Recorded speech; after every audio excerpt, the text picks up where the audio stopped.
hundreds of people have been killed in the fighting in Soweto province. Syria's interim government, which took over after the fall of the Assad regime, now faces the challenge of unifying a country divided along ethnic and religious lines. On the streets of Damascus, the partial destruction of the defence ministry by Israeli airstrikes is a reminder of the sustained threat of violence after days of clashes between Druze, Bedouin tribes and government forces that drew in Syria's neighbour. Speaking on Thursday, the country's interim president, Ahmed al-Sharaa, said the Druze were a fundamental part of the fabric of the nation. The Syrian state is the state for everyone. It is the dignity and the pride of the homeland. It is the dream of every Syrian to see their homeland rebuild itself again.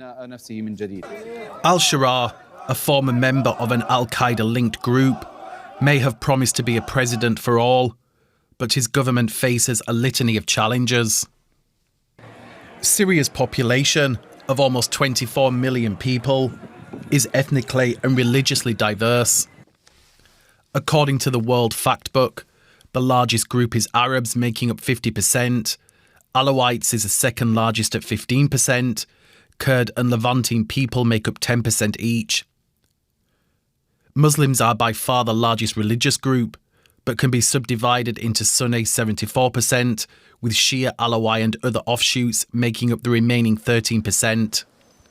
The Druze, who are at the centre of the latest outbreak of violence, make up just 3% of the population. These complex demographics have proved a challenge since the fall of President Assad at the end of last year. A Reuters investigation found almost 1,500 Alawites were murdered in a 3-day massacre on Syria's Mediterranean coast in March. They say it was carried out by groups loyal to the new government in Damascus.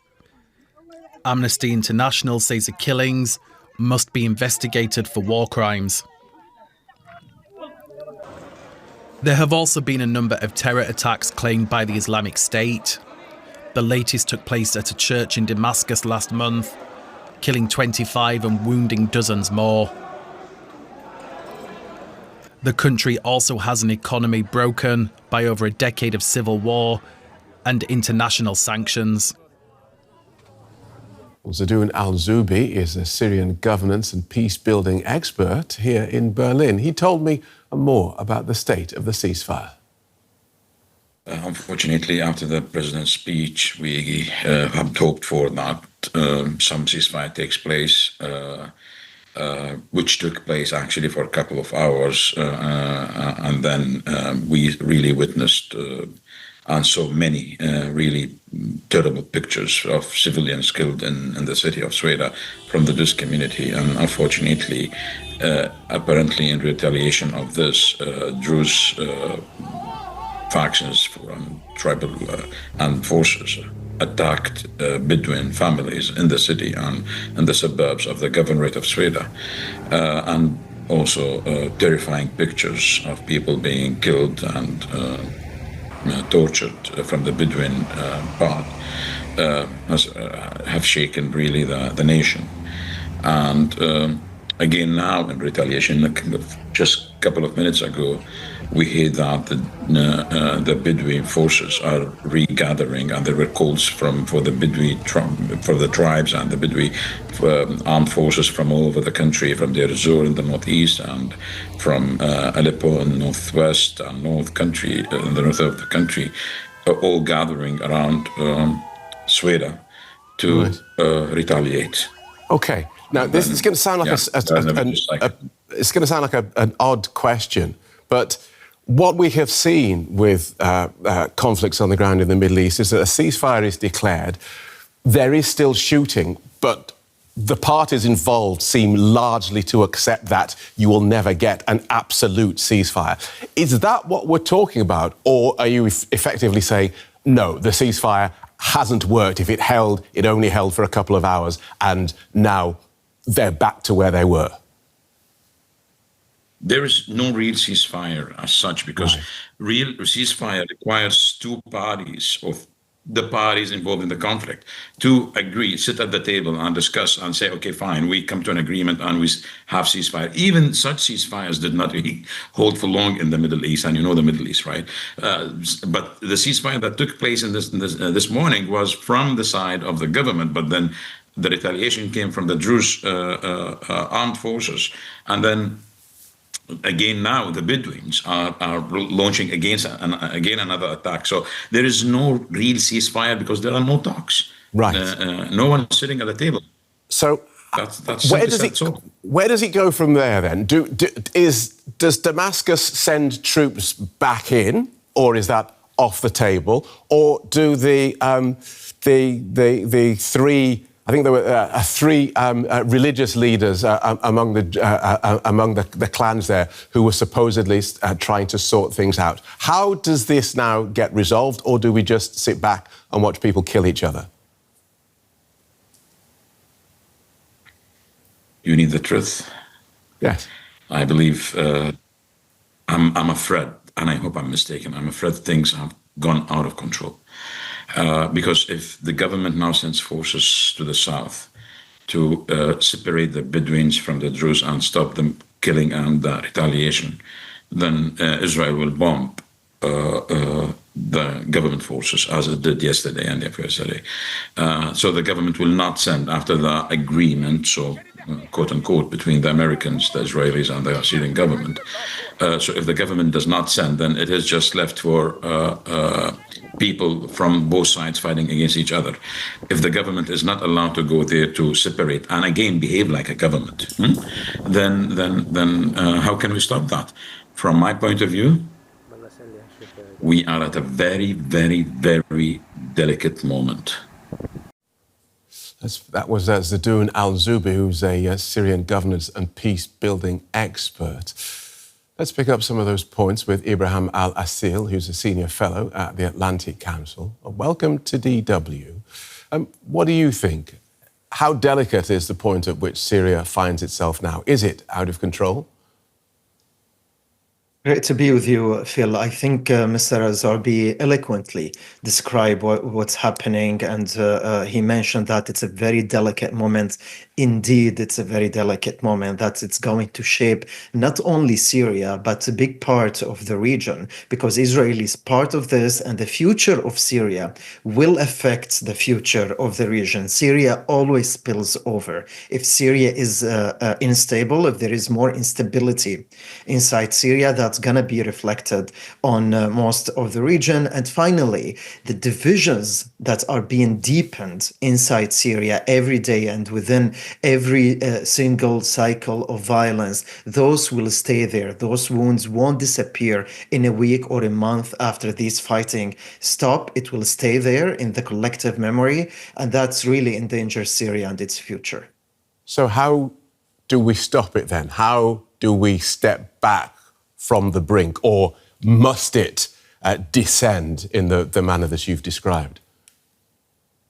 That's an excellent question, and the answer has many folds. But to start with, there is a need for a ceasefire across the Syrian territories, and everybody should comply with that ceasefire. And then we need a real national dialogue. There was a national dialogue that happened early on after the fall of the Assad regime, but it was a quick one because of the conditions and because of also the circumstances. There is a need for a long process that it might take months, it might take even longer, but Syrians with all different factions and communities and ethnicities and religions, they do need to sit around at the table and air those differences to find an equation for power sharing. And finally, there is also a need in a Syrian state that there is a need for a consensus that Syria needs a central state. That doesn't mean it's a dictatorial state. There is absolutely a need for decentralization, but also there is a need to rebuild the institutions in Damascus, and Syria's neighbors need to allow that. With the current trajectory of Israel, that's undermining all the Syrian efforts to rebuild the Syrian institutions. You covered a lot of ground there, and thank you for that. Let me just pick up on one of the points that you mentioned, this need for a national dialogue. Is the current interim government trusted sufficiently to conduct that national dialogue? I don't think any side inside Syria is fully trusted, but the national dialogue will be a tool to rebuild the trust. The national dialogue is needed to bridge the Syrian communities because of the lack of the trust. And everything we're witnessing on the ground today is a reflection of that lack of trust between all the Syrian communities because of the totalitarian regime that Syrians lived under for 4 or 5 and 6 decades that really destroyed the social fabric. So if the government in Damascus today calls for a national dialogue, that will help it to rebuild the trust. Otherwise, gradually, they might just become another warlord in Syria, and we go back into a phase of total fragmentation. Let's talk about Israel's role in this. Where does the government in Damascus go from here? Do they give in to Israel's demands for what they called demilitarization of the south of the country and allow Suwaida to return to its sort of semi-autonomous state? The role of Israel in Syria over the last months since the fall of Assad has been very destructive and not allowing a Syrian national government to emerge. One of the reasons is what you just mentioned, that they're not allowing any heavy weaponry in southern Syria. And that makes the task of the government to enforce order and to build a peace very challenging. And of course, I'm not saying that the behavior of the government was acceptable. Not at all, but still there is a need to be allowed to go to the south and to rebuild security forces there. Israel is not allowing that, which makes the need for a national dialogue even more important, because force now cannot solve the problem in Syria. A, because they tried and they failed. B, because of the mistrust across the Syrian communities. And 3, because of the Israeli policy in the south. The only way forward is a national dialogue and a consensus among these parties to rebuild the Syrian state and to allow it to re-emerge again. Thank you for talking us through that so clearly. Ibrahim Al-Assil from the Atlantic Council. Thank you. Right, for more on this, let's bring in Hayan Imadi, a Syrian-born commentator and YouTuber based in Canada. Great to have you on DW. What's your read on Israel's strikes in Suwaida? Are they likely to continue? Yeah, so the notes that I took a couple of hours ago are already becoming obsolete because things are moving really rapidly on the ground and you can only receive it so quickly. I think there is more strikes that have been on Damascus recently, but as for the reason they happened, it's been more of an accumulation of a lot of reasons, like they may be a signal to the president that the negotiations aren't going very well, or they're unhappy with his leadership. Although the U.S. has been trying to enforce some kind of restraint on Israel with the help with the kind of on the advice of Gulf countries like Saudi, Qatar, and obviously as well as Turkey, who seem to support al-sharaa and want to keep Syria stable. But we've heard from many politicians from Israel that they are unhappy with him, that they would not like him to stay. Yeah. What does it mean for the ceasefire that the US had told us had been agreed between the two sides? Yeah, it was honestly felt a bit like a rug pull for al-sharaa when his troops backed out of Suwaida to agree to the ceasefire, and then now reports that after some violations occurred by Hijri's forces, the Suwaida Military Council and so on, against the Bedouin people, there's been a mobilization of other Bedouins from nearby cities like Dar'a that are coming to the defense of the Bedouin people. And like the report said, it's been tit for tat, retaliation and retaliation. And based on reports that are coming out right now at this very moment, Israel may be striking again, but al-sharaa is remaining steadfast in staying out of Suwaida because they have not accepted a full presence of the Syrian army.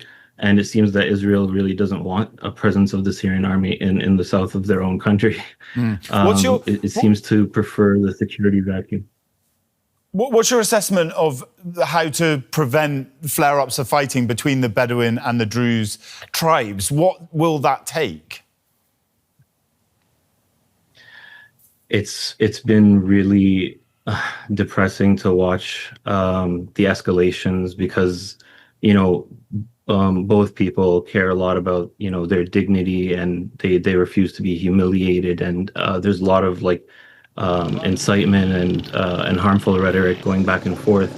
And it's only escalating. Like all attempts of de-escalation have kind of been jeopardized by Hikmat al-Hijri, who seems to not want to reach an agreement and seems to want to remain in conflict with the Syrian government, whereas other spiritual leaders in the Druze community, like Balus, have come out in support of the Syrian government and are accepting cooperation. They're just spoils who seem to just want to prolong conflict and not unify Syria. But on the Syrian government side, of course, more transparency is needed for people to have that kind of trust in them, including the report of the March Alawite massacres, which was delayed and then was supposed to come out, I think, 2 or 3 days ago, and they haven't said a word on it yet. So these kinds of things kind of accumulate and lead Syrians to maybe not have as much trust as they were hoping that they could have in this newfound government. And so yeah, just transparency on one side, and on the other side there's maybe a spoil that's hindering peace. Hayan Imadi, thank you so much for joining us on DW. Great to get your insights. Thank you for having me. And to get a Syrian perspective now, I want to go to Berivan Resol. She's a journalist based in Syria. It's good to have you with us. The Syrian government forces have withdrawn from Suwaida. Is that going to end the violence in the city? Yeah, thank you for having me. Actually, the withdrawal is a significant step toward de-escalation, but it's unlikely to fully end the violence, at least not immediately. While the army's retreat has eased tensions, local militias and community grievances remain. And you can say that the root causes that is economic hardship, forced conscription and mistrust of the regime have not been resolved yet. Without sustainable political agreement and real reforms, there is a high risk that clashes could flare up again. Does Syria's society, do they support the president's agenda, choosing mediation over confrontation, even after the strikes against Damascus? Yes, but cautiously, after more than a decade of war, most Syrians desperately want peace and are tired of confrontation. There is a broad social support for dialogue, but only if it leads to real change, not symbolic gestures. The recent Israeli strikes on Damascus have added pressure on the government, but they also reinforce the public fear of further instability, making meditation more attractive. So, making it more attractive if it is credible. You know, the United States, officials from the U.S., they say that all of the parties involved have agreed on steps towards ending the violence. Now, does that include the Druze leaders in the region? Partially, yes, but it's complicated because some Druze leaders have agreed to dialogue and disengagement, particularly religious and community elders. However, not all factions are on board. some youth-led groups and armed local elements remain skeptical of both the regime and external actors. So full truth endorsement depends on whether their demands for justice, autonomy, and safety are actually met in practice. Mm-hmm. You said that trust in this new government is still very fragile. And so far, the government in Damascus has failed to stop violence between religious groups, the army, and minorities. Now you have the interim president promising to protect the rights of every Syrian without any exception. Is that credible? Is it believable? Actually, President al-Shara's statement is strong on language, but trust in the central government is low, especially in marginalizing communities. To be credible, the promise must be followed by transparent investigation into past abuse, inclusion of minorities in governance, and also limiting the role of military intelligence in civilian areas. Without these steps, words alone will not be enough to restore trust.